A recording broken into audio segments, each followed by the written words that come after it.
అందరికీ నమస్కారం. నేను మీ సింగర్ ప్రవస్తి. సో సునీత గారు రీల్ పెట్టారు, దానికి ఆన్సర్ ఈ రీల్. సో లాస్ట్ వరకు చూడండి. సునీత గారు మీరు చెప్పారు, ఫస్ట్ నేను పాయింట్ వైజ్ వెళ్తాను.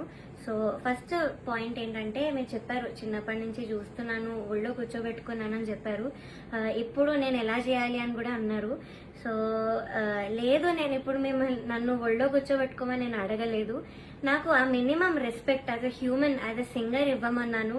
అండ్ మీరు రీల్లో ఎంత బాగా మాట్లాడారో, రియల్లో కూడా అంతే బాగా మాట్లాడుంటే ఇవన్నీ అయ్యేవే కాదు మ్యామ్.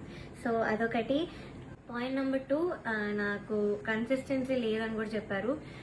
చిన్నప్పుడు ఎలా పాడావో ఇప్పుడు అలా పాడట్లేదు అని కూడా చెప్పారు. Okay, that's your opinion, I totally respect that. So నేను దాని మీద ఏం మాట్లాడట్లేదు. సో ఇప్పుడు మీరు అన్నారు కదా నేను పూర్తిగా సాంగ్ సెలెక్షన్ విషయంలో మాట్లాడలేదని.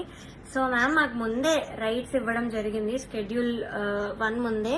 So Aditya Music, Saregama, T Series, Mango Music, so ఇవి మాకు ఇచ్చిన రైట్స్. మేము ఈ రైట్స్ లో నుంచే సాంగ్స్ చూసి ఇచ్చాం వాళ్ళకి.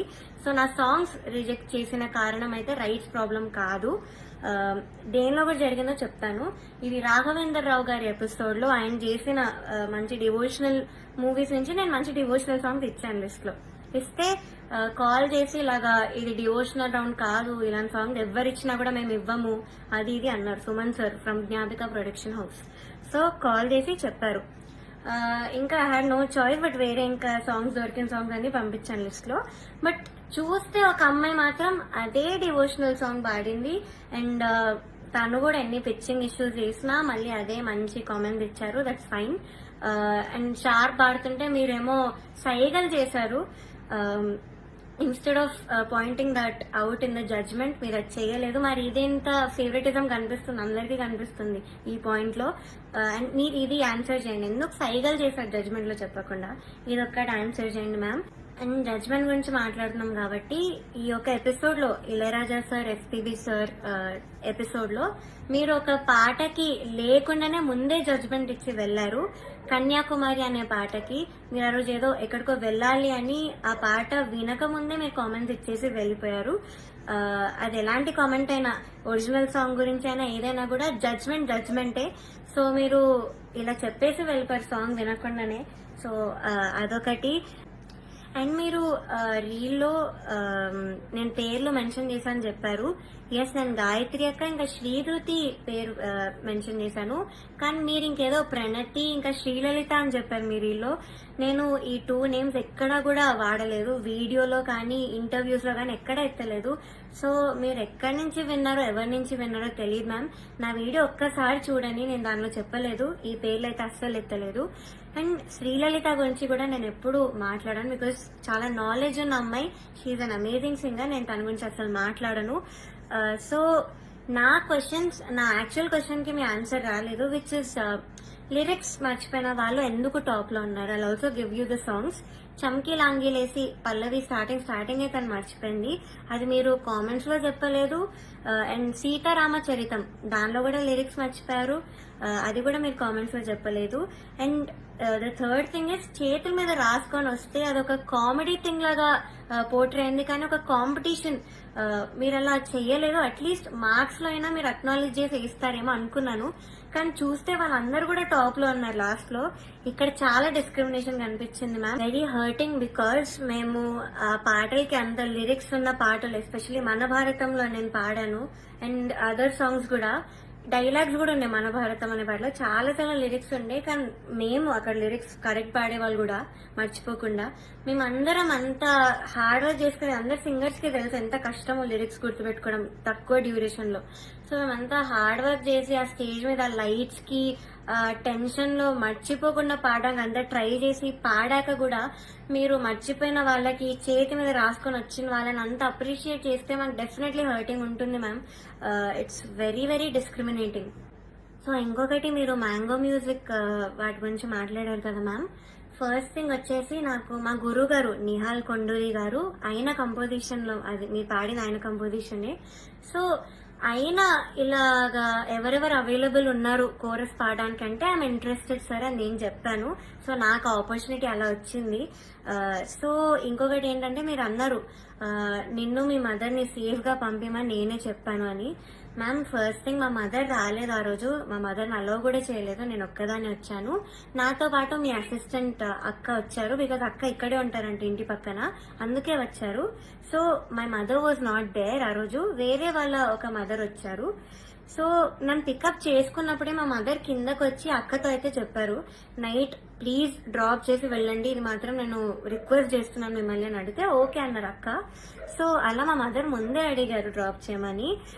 ఆ రోజు చాలా లేట్ అయింది, స్టార్ట్ అవ్వడమే చాలా లేట్ అయింది, నాకు చాలా ఫీవరిష్ కూడా ఫీవర్ ఉండే చాలా ఆ రోజు. సో వెళ్ళేటప్పుడు అక్క మాత్రం నన్ను డ్రాప్ చేసి వెళ్ళారు అని చెప్పారు కూడా, మా ఇల్లు మీ ఇంటి పక్కనే, సో అందుకే నాకు కుదిరిందని కూడా చెప్పారు. సో నాకు ఆపర్చునిటీ అయితే అలా వచ్చింది మ్యామ్, త్రూ మై గురువు గారు నిహాల్ కొండూరి సార్. ఇది కూడా అన్నారు, నువ్వు ఇదెందుకు చెప్పలేదు, నాకే నేను నీతో వచ్చి మాట్లాడాను క్లాసికల్ రౌండ్ అని చెప్పారు. సో ఓకే నేను ఇది మాట్లాడాలి, దీని గురించి చెప్పాలి. సో ఏమైందంటే నేను పాడలేను పల్లవైన అనే పాట పాడాను క్లాసికల్ రౌండ్ లో.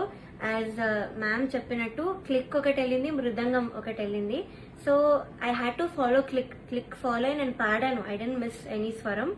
కానీ మిస్ అవ్వకపోయినా కామెంట్స్ లో ముగ్గురులో ఒక జడ్జ్ నుంచి నాకు అక్కడ స్వరం పోయింది కదా, తప్పులు అవుతూ ఉంటాయిలే అన్న కామెంట్ వచ్చింది. సో అది మార్క్స్ మీద ఎఫెక్ట్ అవుతాయేమో అని నేను అప్సెట్ అయ్యాను, ఆఫ్ కోర్స్ అప్సెట్ అయ్యాను. కాంపిటీషన్ ఉన్నప్పుడు నా ప్లేస్లో ఎవరైనా అప్సెట్ అవుతారు అని మేబీ మీరు చెప్పినట్టు బీయింగ్ 19 year old నా ఏజ్ కూడా ఇష్యూ ఏమో, బట్ నేను అప్సెట్ అయ్యాను. అండ్ అప్సెట్ అయ్యాక ఏమైందంటే నేను ఆర్కెస్ట్రా వాళ్ళ దగ్గరికి వెళ్ళాను, ప్రొడక్షన్ వాళ్ళ దగ్గరికి వెళ్ళాను, మెంటర్స్ దగ్గరికి వెళ్ళాను. సార్ ప్లీజ్ మీరు ఈ జడ్జెస్కి పాస్ చేయండి, నా తప్పు లేదు అక్కడ, కానీ కామెంట్స్ అలా వచ్చేసి నాకు కొంచెం భయం వేస్తుంది మార్క్స్లో పడుతుందేమో అని. సో ఇది నేను అన్నిసార్లు వెనకాల పెడితే వాళ్ళు వచ్చి మీకు చెప్పారు, అది మీరు విన్నారు, నేను చూసా వాళ్ళు చెప్పేటప్పుడు మీరు విన్నారు, దెన్ మీరు రియలైజ్ అయ్యి వచ్చి నాతో మాట్లాడారు, అది నేను చూసాను మ్యామ్. సో అంతేగాని మీరు వచ్చి మీరు రియలైజ్ అయ్యి నేను అప్సెట్ కనిపిస్తున్నాను అయితే మీరు మాట్లాడలేదు. అప్పుడు కూడా మీరు ఎలా మాట్లాడారంటే ఊరికే అప్సెట్ అయిపోతున్నారన్న వేలో మీరు మాట్లాడారు, ఐ స్టిల్ రిమెంబర్. అండ్ మీరు ఇంకో మాట అన్నారు మ్యామ్, అన్నిటికంటే హర్ట్ఫుల్ ఉన్న మాట అది నాకు, రోడ్ మీదకి వచ్చి ఇంటర్వ్యూలు ఇస్తున్నాం అది ఇస్తున్నాం అని మీరు అన్నారు. ఒక 19 year old ని పట్టుకొని అనే మాట అయితే అది కాదు మ్యామ్. అండ్ నేను రోడ్ మీద ఇవ్వలేదు మ్యామ్, నేనేం ధర్నాలు చేస్తూ అలా చేయలేదు. ఫస్ట్ ఆఫ్ ఆల్ మా ఇంటి నుంచే జూమ్ ఇంటర్వ్యూస్ అటెండ్ అయ్యాను, అండ్ ఆఫీసెస్కి వెళ్ళే నేను ఇంటర్వ్యూ ఇచ్చాను. సో రోడ్ మీద అయితే నేను I don't create any nuisance. So మీరు ఆ మాట అనడం మాత్రం is very very wrong ma'am, I don't expect that from you. And ma'am మీరు ఇంకొకటి అన్నారు, నేను ఏదో రెవల్యూషనరీగా ఏదో చేశాను, ఏదో మాట్లాడానని. సో అది కీరవాణి గారు ఇలా వెడ్డింగ్ షోస్ లో పాడే సింగర్స్ గురించి ఇలా అన్నారు కదా. సో నేను యాక్చువల్ స్టేట్మెంట్ ఏమన్నారో అది నేను చెప్తాను. వెడ్డింగ్స్ లో పాడేవాళ్ళు నా దృష్టిలో సింగర్స్ కాదు అని అయితే సార్ అన్నారు. సో అది మీరు సార్ ఒపీనియన్ అని కూడా అన్నారు రీల్లో. సో అది నాకైతే ఒక ఇన్సల్ట్ లా అనిపించింది మ్యామ్, బికాస్ ఫర్ ఎగ్జాంపుల్ అంటే ఒపీనియన్ కి ఇన్సల్ట్ కి చాలా డిఫరెన్స్ ఉంది. సో నేను దానికి ఎగ్జాంపుల్ కూడా ఇస్తాను. ఇప్పుడు నువ్వు చేసే పని నాకు నచ్చదు అంటే అది ఒపీనియన్. నువ్వు చేసే పని అసలు అది నువ్వు మంచివే కాదు, నువ్వు పని చేస్తే నువ్వు మంచోడివే కాదు అని అంటే దట్స్ అన్ ఇన్సల్ట్. సో నాకు ఇది ఇన్సల్ట్ అనిపించింది and it's my opinion ma'am. Also మీరు ఒక వర్డ్ అన్నారు, ఓటమిని తీసుకోలేకపోతుంది అని.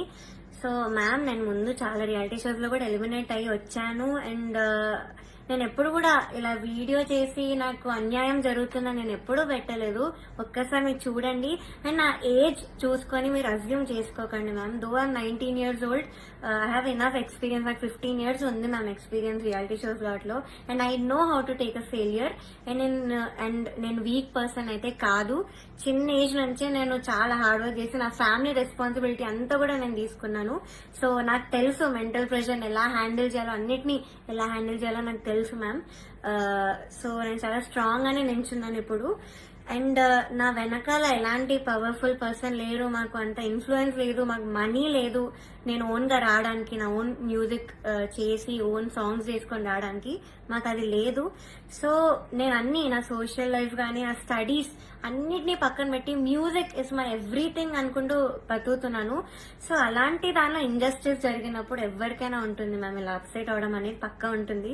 సో నేను మళ్ళీ once again I'm saying ma'am, you are a legendary singer.